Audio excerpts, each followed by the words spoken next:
Hello friends, ನಾನಿವತ್ತು ರಾಗಿ ಹಿಟ್ಟಿನಿಂದ ಹಲ್ವಾವನ್ನು ಮಾಡ್ತಾಯಿದ್ದೇನೆ.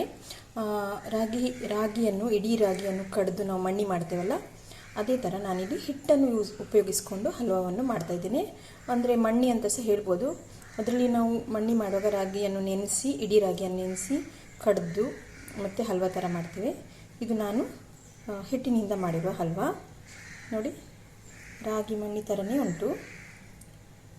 ಟೇಸ್ಟು ಹಾಗೆ ತುಂಬ ಟೇಸ್ಟಿಯಾಗಿ ಉಂಟು. ಈ ಟೇಸ್ಟಿಯಾದ ಮತ್ತು ಈಸಿಯಾದ ರೆಸಿಪಿಯನ್ನು ಹೇಗೆ ಮಾಡೋದಂತ ನೋಡುವ. ಇದಕ್ಕೆ ನಾನು ಖಾಲಿ 3 ಸ್ಪೂನು ತುಪ್ಪ ಹಾಕಿದ್ದೇನೆ ಅಷ್ಟೇ. ಬೆಣ್ಣೆಯನ್ನು ಹೇಗೆ ಮಾಡೋದಂತ ನೋಡ್ಕೊಂಡು ಬರುವ. ಅದಕ್ಕಿಂತ ಮೊದಲು ನೀವು ನನ್ನ ಚಾನಲ್ಗೆ ಹೊಸಬರಾಗಿದ್ದರೆ ಚಾನಲನ್ನು ಸಬ್ಸ್ಕ್ರೈಬ್ ಮಾಡದೆ ನೋಡ್ತಾ ಇದ್ದರೆ ಪ್ಲೀಸ್ ಚಾನಲನ್ನು ಸಬ್ಸ್ಕ್ರೈಬ್ ಮಾಡಿ. ಹಲೋ ಫ್ರೆಂಡ್ಸ್, ಸಾಧಾರಣವಾಗಿ ಎಲ್ಲರೂ ಇಡೀ ರಾಗಿಯಿಂದ ಮಣ್ಣಿಯನ್ನು ಮಾಡ್ಕೊಳ್ತಾರೆ. ಅದು ನಾನಿವತ್ತು ರಾಗಿ ಹಿಟ್ಟಿನಿಂದ ಹಲ್ವಾವನ್ನು ಮಾಡ್ಕೊಳ್ತಾ ಇದ್ದೇನೆ. ಅದಕ್ಕೋಸ್ಕರ ನಾನಿಲ್ಲಿ 1 ಕಪ್ನಷ್ಟು ರಾಗಿ ಹಿಟ್ಟನ್ನು ತಗೊಂಡಿದ್ದೇನೆ.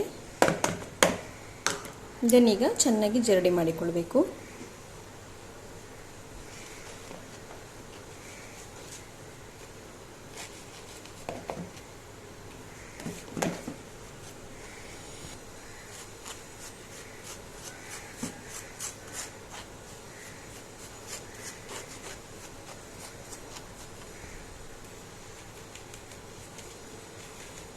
ಈ ಥರ ನಾನು ರಾಗಿಯನ್ನು ಜರಡಿ ಮಾಡಿಕೊಂಡಿದ್ದೇನೆ.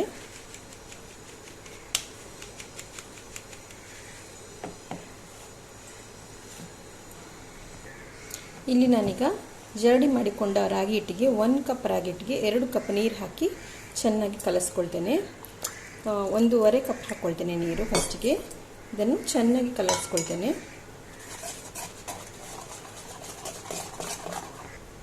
ಈಗ ಇದಕ್ಕೆ ಇನ್ನೊಂದು ಅರ್ಧ ಕಪ್ ಹಾಕ್ಕೊಳ್ತಾ ಇದ್ದೇನೆ. ಅಂದರೆ 2 ಕಪ್ ನೀರನ್ನು ಹಾಕ್ಕೊಂಡಿದ್ದೇನೆ ನಾನು 1 ಕಪ್ ರಾಗಿ ಹಿಟ್ಟಿಗೆ. ಇದನ್ನು ಗಂಟುಗಳಿಲ್ಲದ ಹಾಗೆ ಫಸ್ಟ್ ಕಲಸಿಕೊಳ್ಬೇಕು.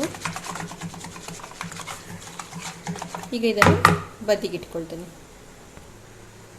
ಇಲ್ಲಿ ನಾನು 1 ಕಪ್ನಷ್ಟು ಬೆಲ್ಲವನ್ನು ಹಾಕ್ಕೊಂಡು ಅದಕ್ಕೊಂಚೂರು 2 ಸ್ಪೂನ್ನಷ್ಟು ನೀರು ಹಾಕ್ಕೊಂಡು ಬೆಲ್ಲವನ್ನೆಲ್ಲ ಮೆಲ್ಟ್ ಮಾಡಿಕೊಳ್ತೇನೆ. ಬೆಲ್ಲ ಎಲ್ಲ ಚೆನ್ನಾಗಿ ಮೆಲ್ಟ್ ಆಗಿದೆ ನೋಡಿ. ಈಗ ಗ್ಯಾಸ್ ಆಫ್ ಮಾಡಿ ಇದನ್ನು ಒಂದು ಪಾತ್ರೆಗೆ ಗಾಳಿ ಸಿಕ್ತುಕೊಳ್ತೇನೆ.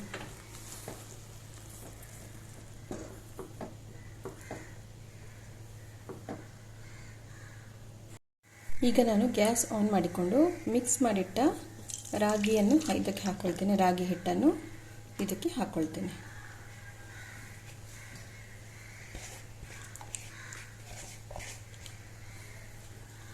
ಇದನ್ನು ಚೆನ್ನಾಗಿ ಕೈ ಬಿಡದಾಗೆ ಆಡಿಸ್ಕೊಳ್ಬೇಕು. ಕೈ ಆಡಿಸಬೇಕು.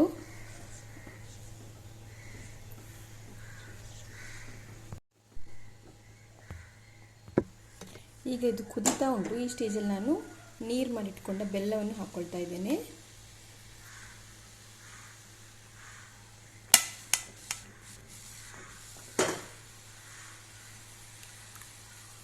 ಒಂದು ಕಪ್ ರಾಗಿ ಹಿಟ್ಟಿಗೆ 1 ಕಪ್ನಷ್ಟೇ ಬೆಲ್ಲವನ್ನು ಹಾಕ್ಕೊಂಡಿದ್ದೇನೆ.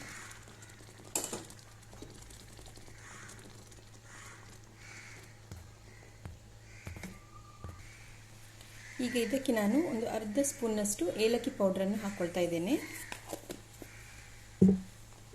ಮತ್ತು 1 ಸ್ಪೂನ್ ತುಪ್ಪ ಹಾಕ್ಕೊಳ್ತಾ ಇದ್ದೇನೆ. ಇದನ್ನು ಚೆನ್ನಾಗಿ ಮಿಕ್ಸ್ ಮಾಡಿಕೊಳ್ಬೇಕು.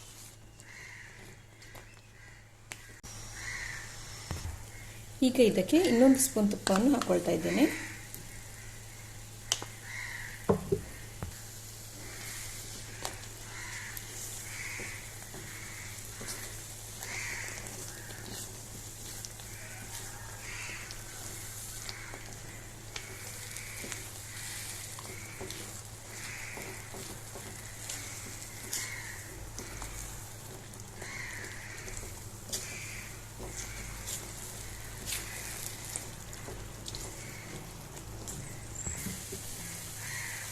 ಈಗ ಲಾಸ್ಟ್ಗೆ ಇನ್ನೊಂದು ಸ್ಪೂನ್ ತುಪ್ಪ ಹಾಕ್ಕೊಳ್ತಾ ಇದ್ದೇನೆ.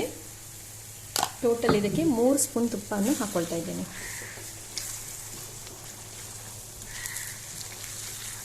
ನೋಡಿ, ಎಲ್ಲ ತಳ ಬಿಡಲಿಕ್ಕೆ ಸ್ಟಾರ್ಟ್ ಆಗಿದೆ.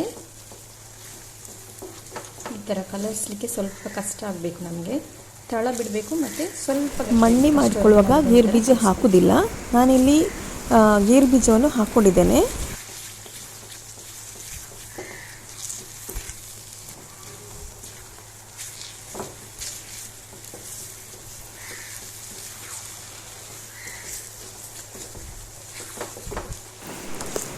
ಇದನ್ನು ನಾನು ರೂಮ್ ಟೆಂಪ್ರೇಚರಲ್ಲಿ ಅರ್ಧ ಗಂಟೆ ಹಾಗೆ ಇಟ್ಕೊಂಡಿದ್ದೆ. ನೋಡಿ, ಅರ್ಧ ಗಂಟೆ ಇಟ್ಕೊಂಡ್ರೆ ಸಾಕು, ಚೆನ್ನಾಗಿ ಹಲ್ವಾದ ಟೆಕ್ಸ್ಚರ್ ಬಂದಿದೆ. ಈಗ ಇದನ್ನು ಇದೇ ಥರ ಸ್ಕ್ವೇರ್ ಆಗಿ ಕಟ್ ಮಾಡಿಕೊಳ್ತಾ ಇದ್ದೇನೆ. ಇದಕ್ಕೆ ನಾನು ಸ್ವಲ್ಪ ತುಪ್ಪದಲ್ಲಿ ಹುರಿದುಕೊಂಡ ಗೇರು ಬೀಜವನ್ನು ಹಾಕ್ಕೊಂಡು ಮಿಕ್ಸ್ ಮಾಡ್ಕೊಂಡಿದ್ದೇನೆ. ಈಗ ಇದನ್ನು ಈ ಥರ ಫ್ಲ್ಯಾಟಾಗಿ ಮಾಡ್ಕೊತೀನಿ. ಈಗ ಇದನ್ನು ರೂಮ್ ಟೆಂಪ್ರೇಚರಲ್ಲಿ ತಣ್ಣಗಾಗಲಿಕ್ಕೆ ಬಿಡ್ತೇನೆ.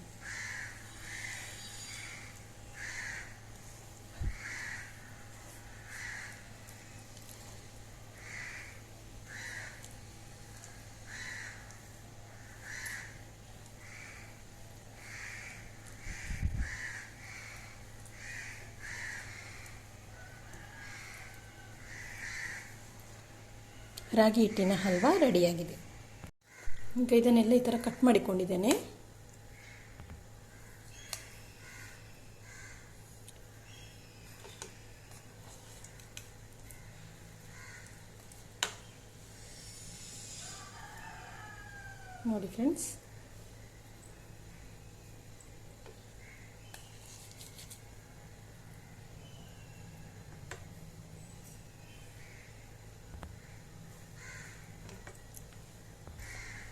ನೋಡಿ ಫ್ರೆಂಡ್ಸ್, ಟೇಸ್ಟಿಯಾದ ರಾಗಿ ಹಿಟ್ಟಿನ ಹಲ್ವಾ ರೆಡಿಯಾಗಿದೆ.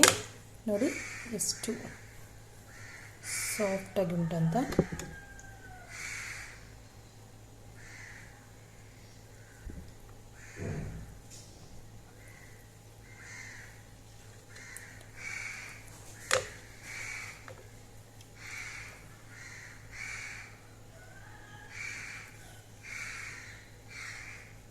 ನೋಡಿ ಎಷ್ಟು ಸಾಫ್ಟಾಗಿ ಉಂಟು ಮತ್ತು ಟೇಸ್ಟು ಕೂಡ ಹಾಗೆ ತುಂಬ ಟೇಸ್ಟಿಯಾಗಿ ಉಂಟು. ನೀವು ಒಂದ್ಸಲ ಟ್ರೈ ಮಾಡಿ. ನನ್ನ ರೆಸಿಪೀಸ್ ಎಲ್ಲ ನಿಮಗೆ ಇಷ್ಟ ಆಗಿದ್ರೆ ನನ್ನ ಚಾನಲನ್ನು ಲೈಕ್, ಶೇರ್ ಮತ್ತು ಸಬ್ಸ್ಕ್ರೈಬ್ ಮಾಡಿ. Thanks for watching.